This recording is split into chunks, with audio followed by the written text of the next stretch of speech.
You are listening to the Oddities of Violence podcast, a podcast about ideas and events from the margins of terrorism, genocide, and the philosophy of violence. This podcast is recorded at the CJSW 90.9 FM studios at the University of Calgary in Calgary, Alberta, Canada, located on the traditional territories of the people of the Treaty 7 region in southern Alberta, which includes the Blackfoot Confederacy, comprised of the Siksika, Piikani, and Kainai First Nations, as well as the Tsuut'ina First Nation and the Stoney Nakoda, including the Chiniki, Bearspaw, and Wesley First Nations. The city of Calgary is also home to Métis Nation of Alberta, Region 3. Your hosts are Gavin Cameron, Josh Goldstein, and Maureen Hebert. We're all on faculty here in the Department of Political Science. And just a caution before we get started, this podcast is for a mature audience and deals with topics, commentary, and depictions of events that some listeners may find difficult or distressing. Hello, welcome everyone to the Oddities of Violence podcast. I'm your host, Maureen Hebert.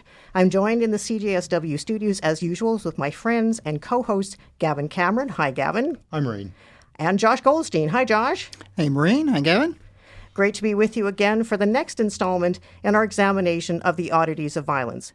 In this episode, we're probing the margins of genocide in the 1970s in Cambodia, then called Democratic Kampuchea under the Communist Party of Kampuchea, better known as the Khmer Rouge. Today we'll be talking about the relationship between revolution and genocide and how genocides can be programs of omission, of letting the victims die, and not always necessarily intentional acts of group destruction.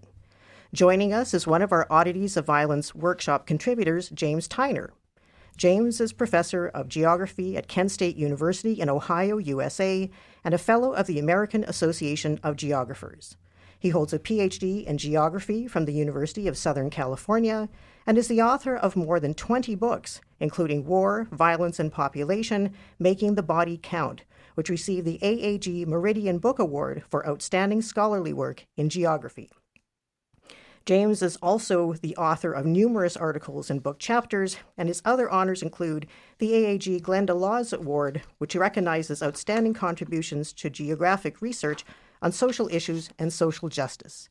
His research interests center on violence, genocide, and political economy. Hello, Jim. Hello. Honored to be here. Thank you. Thank you so much for joining us. You know, the Cambodian genocide for me is such an odd case in just so many ways. I'm really looking forward to trying to get to grips with it. So in a moment, we'll get to Cambodia, but first, let's talk a bit about your own academic journey. For those in the audience who are familiar with the study of genocide, most scholars in the field are not geographers. They're typically historians, sociologists, anthropologists, social psychologists, or political scientists like me.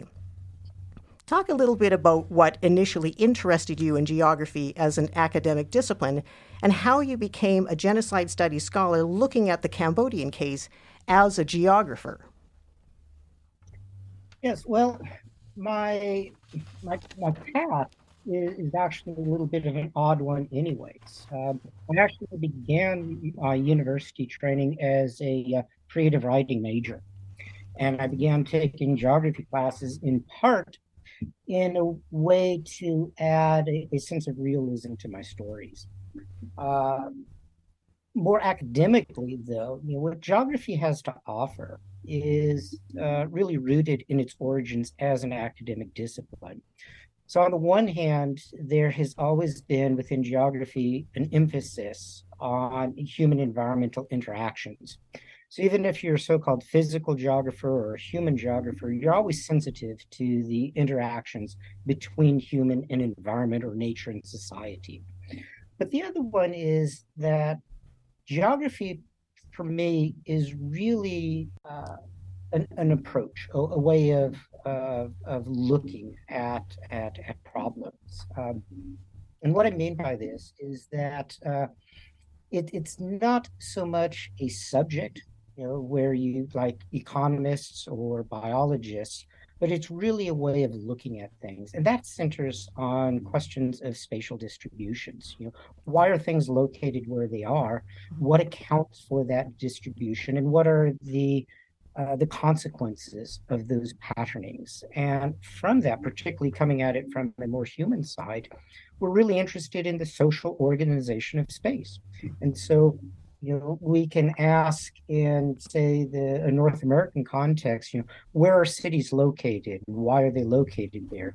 Where are shopping centers located? Well, you can easily apply this to questions, where are mass graves located? Where are prisons located? And what is the logic or the rationale behind that patterning? And so, you know, my work on the Cambodian genocide actually emerged out of a longer concern of questions of social justice, oppression, and particularly mass violence. And as I began to address more and more what was happening in Cambodia, there was a disconnect between some of the historical interpretations of the genocide and the questions that I, as a geographer, would answer or would ask in a sense. Why were these located? How did this come about? And there just wasn't that a satisfactory answer that would align with the way that I was approaching it. Yeah, that absolutely makes sense. And that kind of clarifies for me the kind of geographer's perspective in this particular case, I think is really, really valuable. So by way of background for our listeners, let's start with just a small question, a brief history of Cambodia from the pre-colonial through the French colonial period and then independence in the 1950s and 60s prior to the rise of the Khmer Rouge. So I know this spans many hundreds of years. So this is just really a kind of 30,000 feet summary to kind of orient the listeners to where Cambodia is, briefly what its history was about, and what it was like just before the Khmer Rouge come to power? Well, I think it's a very broad question, but it's probably one of the most important questions there is, because too often when we try to approach something like the Cambodian genocide, we think about it, oh, okay, it happened 1975 to 1979, but it immediately begs the question, what happened before 1975? And okay, well, we need to talk about the Civil War. Well, how do you understand the Civil War without understanding the post-independence period? And of course, you can't understand post-independence without understanding colonialism. So you keep going back and back, just trying to answer the present question there. So in a nutshell, though, how can we come to grips with this centuries-long history and why it is so vitally important to understanding the genocide itself? And I think that there's two things that really stand out. One of them is to understand the basic, ordinary life of the men and women in Cambodia, whether we're talking about the 8th century AD, we're talking about the 17th century, or we're talking about the 20th century. What were people doing? It's an agrarian country. It was an agrarian country. So, how did people go about their day-to-day lives? How did they farm? How did they fish? How did they trade? What types of practices were taking place? Now, there's a remarkable continuity over the centuries in terms of this day-to-day agrarian life. However, one of the crucial dimensions has been and always is, particularly in the broader context of thinking about revolutions and genocide, is the issue of land. And so you'd want to trace that relationship between the farmers and their land, access to land, land possession, land ownership, and how those relations have changed over the centuries. On top of that is the critical role of colonialism. So, the French, as they brought together these different political entities in the 19th century into the 20th century, what's really important is understanding the way that the French colonists attempted to administer these overseas territories. French Indochina, as it was referred to, was actually composed of 5 distinct entities. They divided up. So you have Laos, you have Cambodia, but present-day Vietnam was divided up into 3 different administrative components: Tonkin in the north, Annam in the central, and Cochin China in the south. Now, why this is important, very briefly, is because the way that the French interacted with the agricultural productivity and how this transformed both urban and industrial practices in those five entities differed greatly. And that set up a very different social foundation. So the way that the Vietnamese, for example, responded in the South to French colonialism differed from the way that the Vietnamese in the North responded to French colonialism, and by extension, the way that the Cambodians responded to the French during this time period. And so it's really those larger socio-structural relations that you'd want to look at over this very long period of time and look for both continuities and discontinuities, and ultimately how those would impact events of the 1950s, 60s, leading up to the genocide itself. I think that's a really good way of kind of accounting for the background conditions that give rise to the Khmer Rouge itself. So that's the next question I want to turn to. So listeners may have heard the name Pol Pot, the leader of the Khmer Rouge, largely because he's often said to be one of the biggest mass murderers of the 20th century, often mentioned alongside Hitler and Stalin. Could you tell us a bit about the founding of what would become the Communist Party of Kampuchea, aka the Khmer Rouge, and how they came to power in the long kind of 1960s and then the Civil War in the 1970s? Yeah, this again is a very vital question, and it's one that historians and other scholars continue to debate. I mean, some of the facts are fairly well understood, but the interpretation is also different. I think the best way to start to understand this is that what ultimately emerges as the Khmer Rouge, the Communist Party, is that it is founded in some of the very embryonic nationalist movements. Now, as we indicated in the sort of very brief overview of Cambodia's pre-genocidal history here,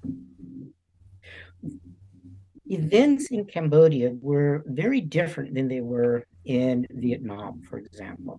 And in part, that had to do with the fact that most of the rank and file Cambodians still had access to their land. And so they weren't as severely negatively affected as groups were elsewhere. Not to diminish the impact of colonialism, but to stress that it was a very different system and a very different context. The fact that many of them still had access to land, they may have been heavily in debt, but they still had access to land. And that's somewhat tempered, or certainly this is David Chandler's argument, this somewhat tempered the revolutionary impulse that you saw elsewhere. That being said, there were a number of individuals that were very strongly opposed to French colonialism. There were also a number of groups, individuals that were opposed to, say, the monarchy. And, as these groups were coming together, particularly during the Second World War, in opposition to the Japanese, who, during the Second World War, they emerge in the 1950s with very different agendas, very different objectives, and very different understandings of how to achieve whatever their goals might be. So you have some groups that were very clearly anti-colonial. You had other groups that were very clearly anti-monarchy. There were other groups that were very receptive to the ideals and the ideology of communism. Communism throughout much of Asia was a very influential doctrine in that it really explained some of the aspects of European colonialism, and it seemed to offer a way forward towards that. Now, when trying to understand also the emergence of the Communist Party in Cambodia, it can't be separated from events that were happening, particularly in neighboring Vietnam. Because as the Vietnamese were undertaking their anti-colonial revolution to dislodge the French, they recognized, or they certainly understood that their quest for independence and post-independence was going to be tied to whatever happened in Cambodia and Laos. For example, it makes no sense to defeat the French in Vietnam if the French remained in force in the neighboring territories. Therefore, the Vietnamese were making great overtures to the Cambodians to try to link together these movements. That sets up a very tension-filled relationship that carries through the 1950s and 1960s into the 1970s, and it further fragments these different movements that are trying to coalesce within Cambodia at the time. Because now the question becomes, okay, we can be anti-colonial. Do we work with the Vietnamese? Do we not work with the Vietnamese? We can be anti-monarchical. Do we work with the Vietnamese, not work with the Vietnamese? And so it isn't just simply these movements themselves, but as Cambodia achieves its independence and Sihanouk comes to power, how are the Vietnamese in the north versus the south responding to Sihanouk? And by extension, then how do the different groups within the communist movement in Cambodia respond to Sihanouk and to these others? So the geopolitics get very complex very quickly. But to bring this question sort of to a close, what ultimately happens as we move from the late 1950s into the 1960s is that one particular group of communists in Cambodia really begin to take power. And this is known as the Pol Pot faction. And there's a lot of ways that historians have understood this, and there's still a lot of questions that we don't understand about this time period. But basically, you have Pol Pot and some of his closest allies, his inner circle, they gradually take control of this party. Certainly by the time they come to power in 1975, they still don't have complete control over the party. This is what leads to a lot of the early purges in 1975 and 1976, as this faction of the Khmer Rouge tries to solidify their hold on power. But you really need to understand this as an internal power struggle. There was never a unified, coherent communist movement that you can easily trace from, say, the 1930s through the 1970s. It was never that clear cut. Exactly. In your scholarship on the Cambodian genocide, you think that there has been a kind of crystallized standard view of the genocide that has become common among scholars of this particular case. Could you tell us what that standard view is and why you think it, in whole or in part, it is largely incorrect? Yeah, so this argument comes from Michael Vickery, who early on warned against what he described as the standard total view. And unfortunately, I think that there's a number of misperceptions that surround our historical understanding of the Cambodian genocide. And I think that this is a very important component in trying to understand certainly the oddities of the Cambodian genocide. And so there's a few that I would like to call out. So on the one hand, or to begin with, there's this perception that the Khmer Rouge were anti-intellectual, that they were anti-technology, that they wanted to bring the country or take the country back to the glory years of the Angkorian kingdom between the 8th and the 14th centuries or so. That wasn't the case. What the Khmer Rouge were trying to do was very much a modernist project.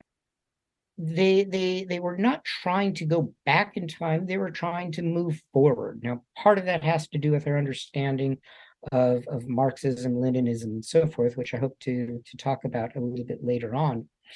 But one example that I'd like to talk about here is so the idea that they were, say, anti-technology. So you'll read in some accounts that the Khmer Rouge, because they were opposed to technology, because they wanted to go back in time, refused to use modern equipment such as tractors. Well, that's not entirely the case, because even many of the top officials of the Khmer Rouge, they addressed this during the time. They were interviewed by others of the Eastern Bloc, and they would look around and say, what do we have a lot of? We have a lot of labor here, but if we were to utilize tractors, what happens with tractors? Well, first off, they break down. Where are you going to get parts? Second of all, tractors need fuel. How are you going to get the fuel?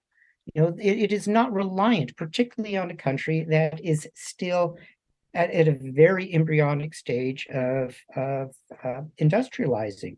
This should not come as any surprise, certainly not to development scholars.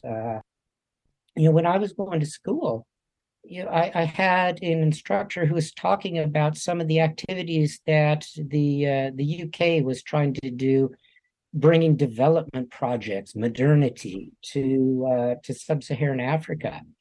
And they were frustrated because they would, take all of this international aid money, bring it into to a country in Africa. They would provide tractors and so forth. They would come back a year later to follow up and see how these sort of foreign induced development projects played out. And when they returned, the tractors were rusting in the fields. Right. And they were like, why aren't you using the tractors? Aren't these wonderful development tools? And the villagers were like, well, it broke down and we have no spare parts. And that was exactly what the Khmer Rouge were saying at the time. And again, I'm not justifying the violence in any way. I'm just saying that what we understood about the Khmer Rouge is not this sort of unique, sort of mindless group. There was this sort of logic behind it. The concepts of self-reliance and self-determination came out of the non-aligned movement. Right. The Khmer Rouge aligned themselves squarely with third worldism and the non-aligned movement. And the idea behind self-reliance is we want to move away from these colonial entanglements. We don't want to be dependent upon these former colonial powers. We want to have our own autonomy, and that translates into their own economic sovereignty. And the dominant way that member states of the non-aligned movement understood economic sovereignty in the 1960s and 1970s was through import substitution. The idea behind import substitution is we can't compete with industrial powers. There was no way that democratic Kampuchea was going to compete in shipbuilding with South Korea, for example. Right. So they draw upon, not Marx at this point, really, but they draw upon classical economics. They draw on Adam Smith and David Ricardo, and they look around and say, what is our comparative advantage? Well, we're an agrarian country. We have land, we have water, we have labor. So what we can do is increase both intensively and extensively our agriculture. We can export that agriculture. In turn, we can bring in capital. We can use that to invest first in light industry and later on in heavy industry. Import substitution. That was the economic rationale, at least from the beginning, that the Khmer Rouge was trying to put into place.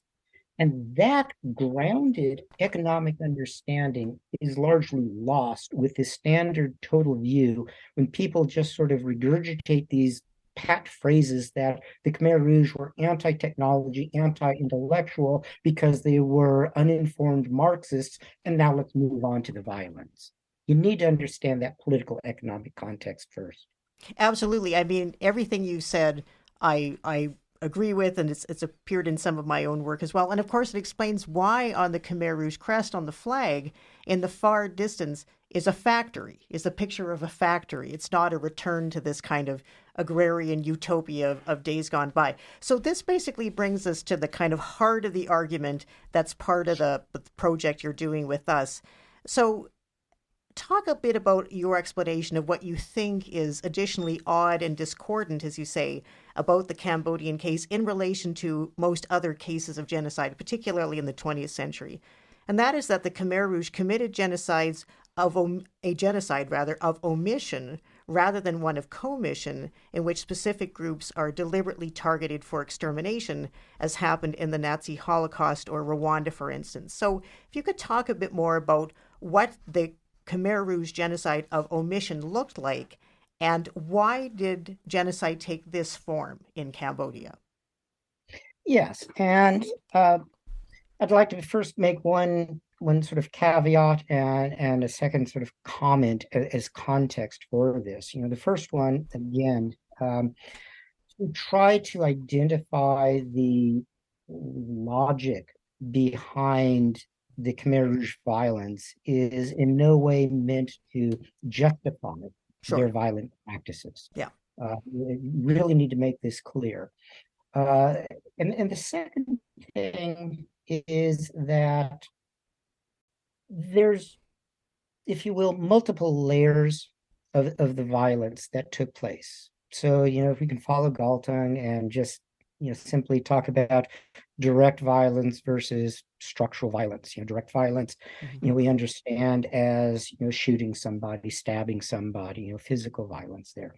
Structural violence is, when we start looking, obviously, then at various structures. So, for example, if you have no access to healthcare, if you are denied food, those are structural relations, and they are a form of violence because they can lead to injury, harm, death, and so forth, like that.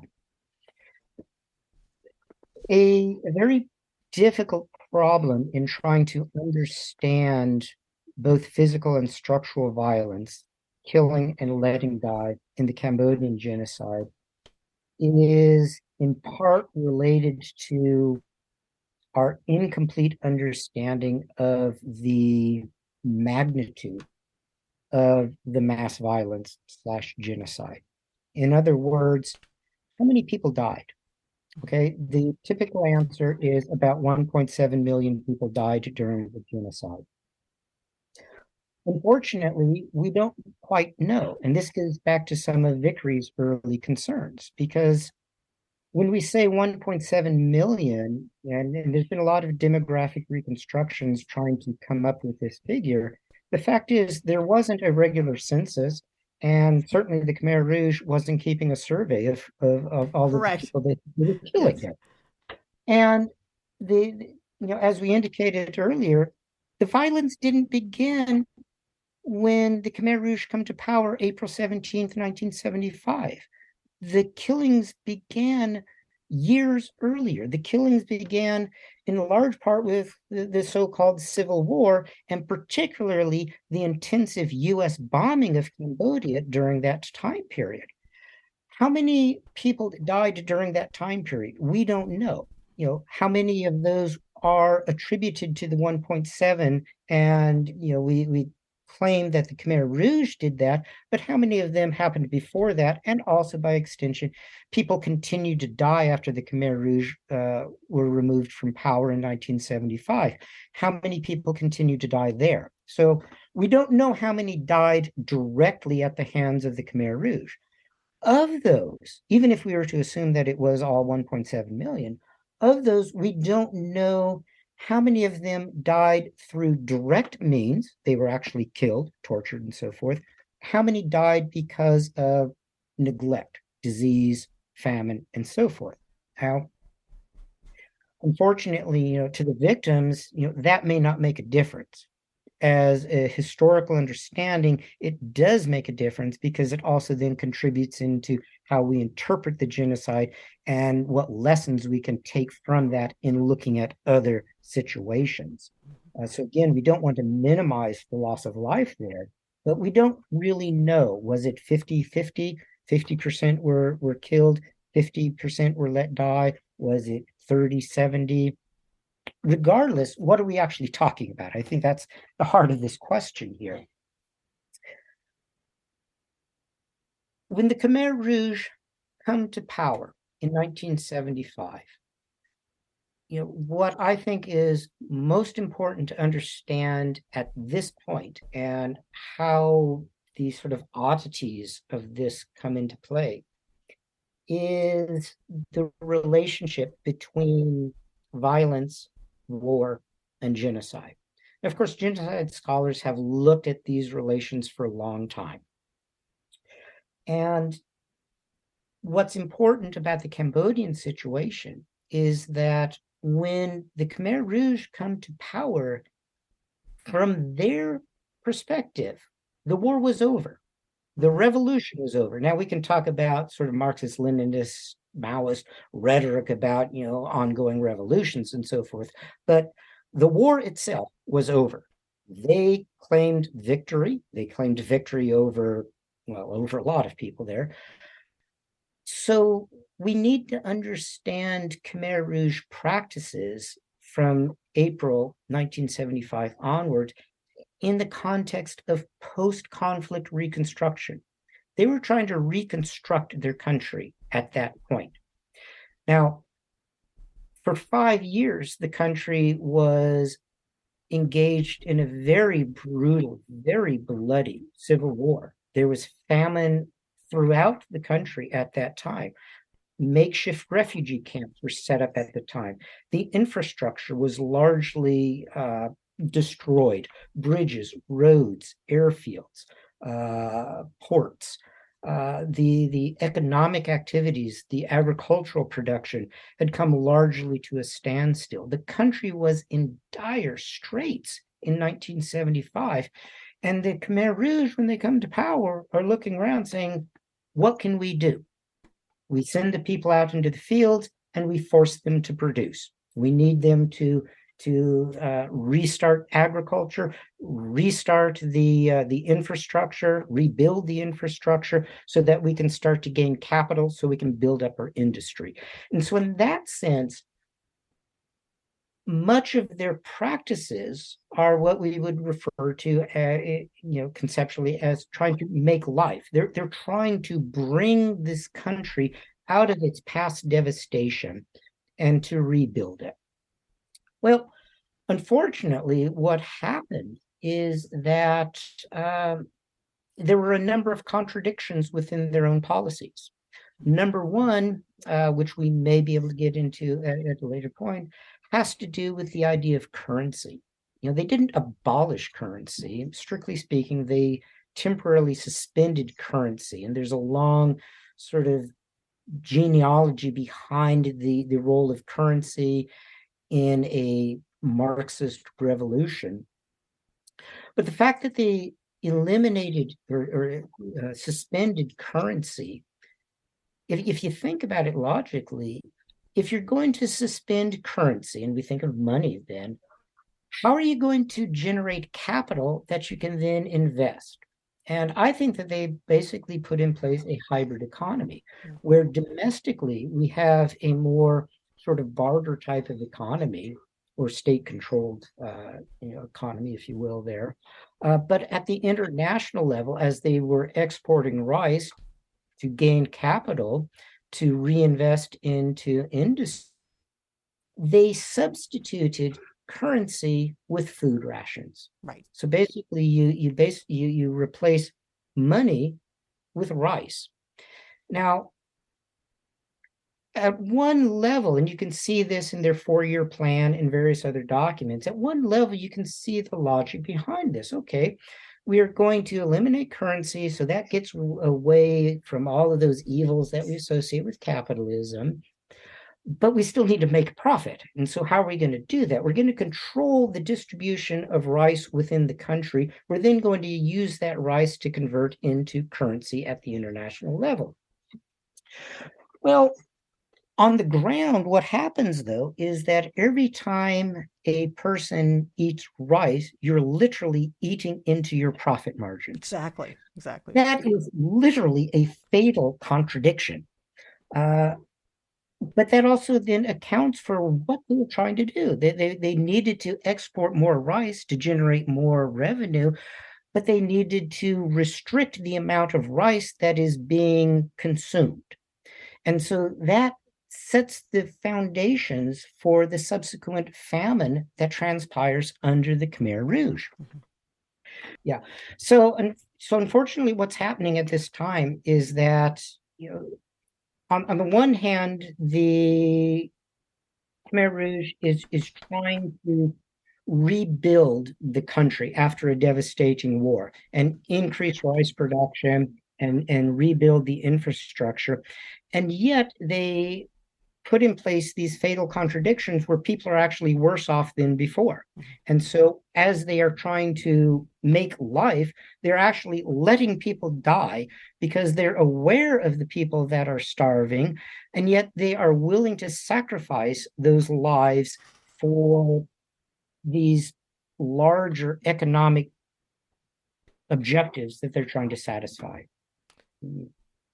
I think this brings us to kind of a little segue I'd like to make here to kind of broaden the discussion out a little bit. And I know Josh wants to ask some questions about the Khmer Rouge imaginary, so he'll have a few questions there. And then in the last part, we'll move to Gavin, a few questions about the larger international context that we kind of started talking about before. So Josh, you want to go ahead with yours? Sure, great. Thanks, Jim. This is just a really fascinating discussion of the way the Khmer Rouge puts in place the conditions that produce this genocide through famine.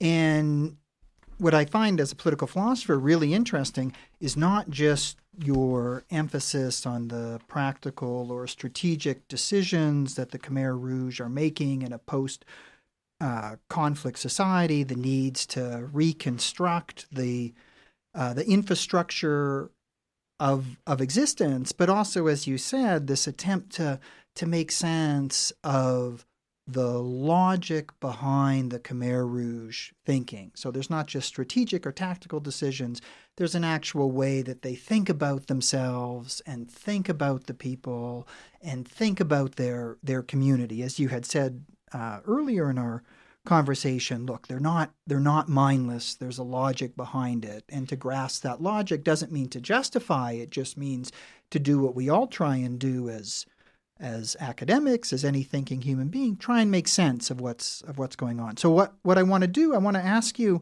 about what you have called in your work this socio-geographic imagination, the way that the Khmer Rouge think about themselves. And so could you tell us a bit about that? What is the content of it? What is that unique way that they see themselves and others and their community? So I think, when we think very broadly about, geographic imaginations, this is, again, not unique to the Khmer Rouge. We can look to any government. We can look at a government's national security strategies and even something as mundane as a State of the Union address. These are all efforts of politicians, leaders, etc., to sort of forward their idea, their imagination of what their country should be. It is very much of a normative practice. One of the projects that I've done in the study of the Cambodian genocide was to look at the interconnections of art and politics. And so particularly Khmer Rouge poetry, their songs, and photography as it was reflected in the magazines that they distributed.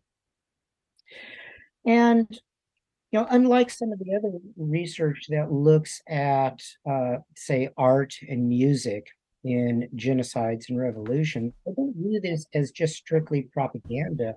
I think that it's an important key to understand these geographical imaginations. This is what they were trying to present to their citizens, that this is what we want to be.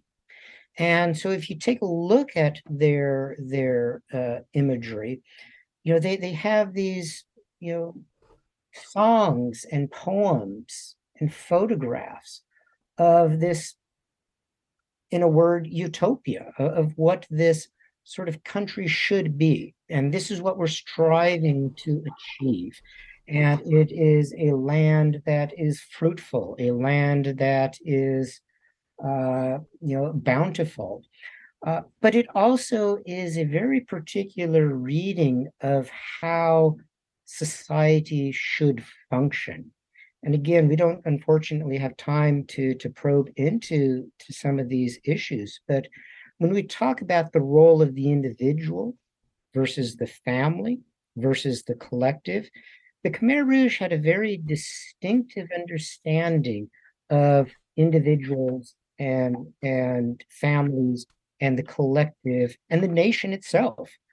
And it's manifest in these geographical imaginations, but it's more than just simply a representation of what their country should be, because it provides the foundation for the subsequent policies and practices that they put into play. So again, we can connect this sort of discursive construction of a country they want to build with the actual concrete material practices, the violence itself, how that played out. And so it's that connection, I think, that we really want to try to understand. I think that's really great. So how could you tell us, how would this self-presentation of what our nation should be, what our people should be, how would that have struck the everyday peasant in the rice field, the citizens who move from the cities to the countryside? Would it have made sense to them? Would it have struck them as strange? Are there parts of it that made sense and others that didn't? Could you say a little bit about that? Yeah, that's a great question. And I think that ultimately we'll be able to answer a lot of that by drawing upon, a lot of the oral histories conducted, particularly by the DC CAM in Phnom Penh. So what's happening at this point is that it goes back to the Khmer Rouge's understanding of revolution and their recognition, which does draw on sort of Mao's understanding of Marxism and revolutions, is that they recognized that the country itself wasn't ready for socialism. And so they had to, in the vernacular, they had to build socialism. And another way of understanding building socialism is that we literally have to educate the people as to what socialism is, as the Khmer Rouge understood it, of course, and what this means for this future society that we're building towards. And so, yes, they put out all of these wonderful visions of plentiful food and healthy families and so forth. And yet the day-to-day reality is anything but that. People are suffering, people are dying, and people are living in fear. And this is where it's all interconnected, of course, the structural violence and the physical violence. Because as people are recognizing that this vision that the Khmer Rouge are trying to bring to fruition, it's not to their advantage. They're dying. They're watching their loved ones die during this process. They're living in fear. There is resistance, and there was considerable resistance against the Khmer Rouge during this time period. Now, of course, that then feeds into the sort of letting die part of the inner circle of the Khmer Rouge, because anytime that there was a problem, if they saw that there was food shortages, if quotas weren't met in terms of labor productivity, they blamed the people. And there was sufficient evidence among the people that they were not happy. And so you have this, what happens at this time is that the Khmer Rouge increase their punishment. They increase the purges. They increase the arrests, detainment, tortures, and executions of people to try to bring this about. And so we have this horrific downward spiral of society as it just begets more and more violence during the process here. And I think it all goes back to this disconnect between what the Khmer Rouge envisioned and what they were actually putting into place. And the people knew this, they understood it. And in fact, a number of the ranking officials understood that as well. Now, of course, if they challenged it, they were then arrested and executed. They were purged from the party. So you just had this, at this point, probably by late 77, easily into 1978, you just have this downward spiral of bloodletting until ultimately the Khmer Rouge implodes upon itself. Yeah, this is really, I think it's a really interesting story in the way in which you have both a deep engagement with the land, with infrastructure, with a sense of building a real world, and simultaneously a deep disconnect from that world and a living within a kind of imaginary and an inability to escape it when reality doesn't correspond. So I think that's a really great account, Jim. Thanks. Jim, can I pick up on sort of your last answer about sort of how the famine is playing out and how the Khmer Rouge are responding to it as it unfolds? Do you feel that that's sort of what moves this case into the realm of genocide? Because there are a large number of cases historically where you have famines that are either caused or exacerbated by government action or inaction. And on one level, the story that you're telling could be interpreted as sort of economic incompetence. There's a degree of sort of Malthusian callousness. But we have quite a lot of those examples without necessarily saying that it's genocide. So is it this additional element that in your mind sort of moves this into the realm of genocide? Well, that's an important but difficult question. In part, it hinges on the definition of genocide itself. And of course, we all know that from its inception, the term genocide was a politicized term. Unfortunately, when we go back and try to understand, well, even try to understand contemporary events, is it not genocide? Are we limited to the definition of genocide or not? So I think that's a problem that really hangs over the Cambodian situation. We can see certain groups, the Cham in particular, being targeted specifically. And, those certainly do, and as the tribunal has ruled, constitute genocide.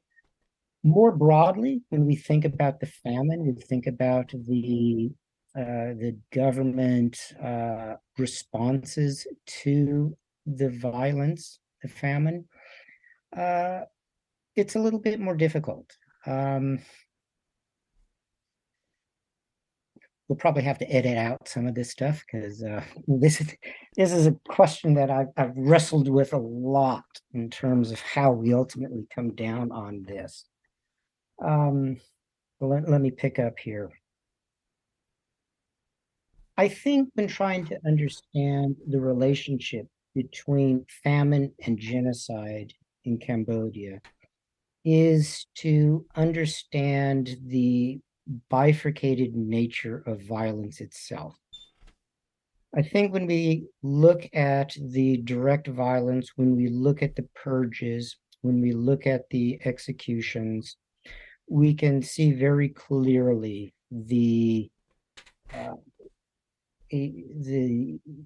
practice of genocide as we legally understand that. In terms of the famine and the letting die of individuals, I think this was a collective violence. I don't think that it was deliberately targeting one group over the other. Now, we can bring in the class divisions that the Khmer Rouge put in place between base people, new people versus cadre and so forth. But it was a collective violence. It wasn't experienced evenly. Certain groups, certain class groups within the country suffered more than others, but nobody was untouched by some of these conditions. And when we talk about the intention, which is a crucial part of understanding the criminality, particularly of genocide, what was the intention here? Did they intend to kill upwards of a quarter of their population? I don't think so. What happened is that, as they were trying to rebuild their country, people were dying. People were dying of diseases. And we could talk about the health processes, certainly. People were dying of diseases. People were dying of famine. The Khmer Rouge were aware of it. They had an opportunity to address those, and they chose not to. So in that sense, it was intentional. So it was intentionally letting them die, because at that point, their lives were disposable, they were expendable. And I think that this is actually one of the key lessons that we can take away from this, that when we understand premature death, and we look at it not from the standpoint, yeah, okay, somebody's going out and shooting somebody, that's wrong. But we're looking at somebody who is dying prematurely, somebody dying because they have lack of access to healthcare, they have lack of access to adequate food. These are not anonymous structures that just come into existence. These are intentional, deliberate choices put forward by our politicians. So if we have a politician, even, shall we say, in the United States, and they decline to provide health care to their citizens, that is an act of violence. Now, we don't typically see it as such, but we know that if we don't provide health care, if we don't provide adequate food for the people of, say, the United States, people are going to die. That is an avoidable form of violence, but the politicians choose not to. And so I think that there's some very uncomfortable parallels when we start to understand famine and genocide in the Khmer Rouge as an act of letting die, and what lessons we have when we look beyond the global South to, let's say, the global North, and how certain politicians might respond to their populations. That's an amazing answer and brings out all sorts of other things that we might want to touch on at another time. Can we just sort of wrap up perhaps by sort of just asking a little bit about the international context, which you touched on when you were providing the sort of historical background for this? As a case, and you talked about anti-colonialism, and you talked about the sort of French Indochina and that context, and the longer history of the case. But when we've sort of come to the violence, we've talked a lot about it almost as an internal affair that has this sort of wider context. But can I just sort of ask you to tease out a little more that international context, and perhaps say so how this genocide, this violence, fits into the very complex relations that are happening in the sort of early to mid 70s and into the late 70s.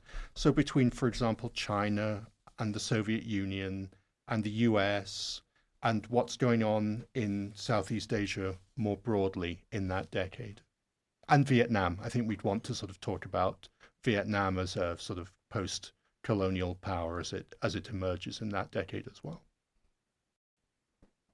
So yes, to understand the Cambodian genocide, there's a great danger to view this as being wholly internal, that somehow this was just simply Cambodians killing Cambodians, and that it's sort of devoid of any broader geopolitics. The reality is that what transpired in Cambodia in the 1970s is heavily conditioned by the broader US-led war in Vietnam.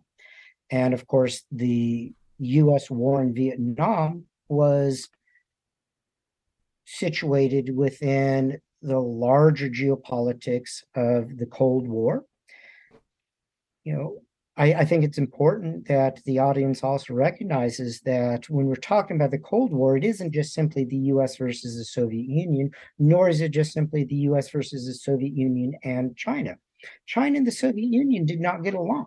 And so all through this time period, you have these various relations that ebb and flow between the United States, China, and Russia, and by extension, how that translates into East and West Germany, how it translates into France, because a lot of times the decisions that the United States might make with respect to Vietnam was more influenced by what's happening in France itself. So more specifically, and to try to bring this to some sort of workable understanding, to understand how the Khmer Rouge ultimately emerged victorious in 1975 and why this communist movement is successful and how they emerged victorious in the Civil War has to do with the relationship between the United States and events within Vietnam. Vietnam, we know, was artificially divided following the Geneva Convention of 1954 between North Vietnam and South Vietnam. That introduced a layer of complexity as Cambodia, how they would relate to both North and South Vietnam, how the Soviet Union would relate to North and South Vietnam, how China would relate to North and South Vietnam, and even how the Khmer Rouge would relate to both North and South Vietnam. So what was happening at the time? The United States, from the 1950s onward, viewed Vietnam in its totality as a linchpin of its national security. And they felt that they needed to draw a line, particularly within this part of Southeast Asia. They did not care so much about what happens in North Vietnam. The main concern was to support a viable, independent, autonomous, sovereign South Vietnam. That was the objective. The objective of the United States was never to defeat North Vietnam. It was simply to prop up South Vietnam. Well, the problem with trying to maintain sovereignty is that you can have both internal subversion and you can have foreign aggression. In terms of internal subversion, that means we have to bring about insurgency activities and bringing in troops to, be on the ground in South Vietnam. But in terms of foreign aggression, it has to do with solidifying the borders. And one of the most problematic borders that the United States had to defend was the Cambodian-Vietnamese border. And so US efforts through the 1950s, 1960s, and particularly into the 1970s, all hinged on this territorial strip, this border between Cambodia and South Vietnam. And that decidedly impacted how the United States related to Cambodia, which ultimately leads to Nixon's decision for the illegal invasion of Cambodia, which really opens the door for the Vietnam conflict to spill over into Cambodia at that point. That further destabilized an already fragile economy and political system and opened the door for the Khmer Rouge under the Pol Pot faction to ultimately achieve victory. Were it not for US foreign aggression and a very myopic understanding of geopolitics on mainland Southeast Asia, I don't think the conditions would have warranted the Khmer Rouge ultimately coming to power. Well, this has been an absolutely fascinating discussion. Before we wrap it up, just one kind of final question. Is there just one last word you would like to leave us and the listeners? Well, I appreciate this opportunity. And I suppose if there's one final takeaway, particularly for those who are thinking historically about genocides and our contemporary world and geopolitics, is to not necessarily confine ourselves to the legal definition of genocide. I think as we move forward through the 21st century, genocide is going to assume various, very different forms, and that we have to guard against letting a genocide continue to play out because we don't recognize it as such. We need to be open to the possibility that the 21st century genocide will not resemble the 20th century genocide. As a genocide studies scholar, I find that a fascinating proposition and a very wise one. Well, thank you so much, Jim, for joining us today. It's been, as I said, an absolutely fascinating conversation. We really appreciate you taking the time to talk with us today. So thank you so much. You have been listening to the Oddities of Violence podcast. Our podcast is produced and edited by Alejandra Vivas, with support from the great team at CJSW. Join us for our next episode when we're exploring oddities in the philosophy of violence. We'll be looking at the political thought of German emigre Eric Voegelin, whose work on the magical powers of violence can help us understand terrorism and genocide as a fantastical bridge between our worlds of meaning and reality. Our guest then will be Barry Cooper, our colleague in the Department of Political Science here at the University of Calgary, and your host will be Josh Goldstein. Thanks for listening, everyone. Until next time.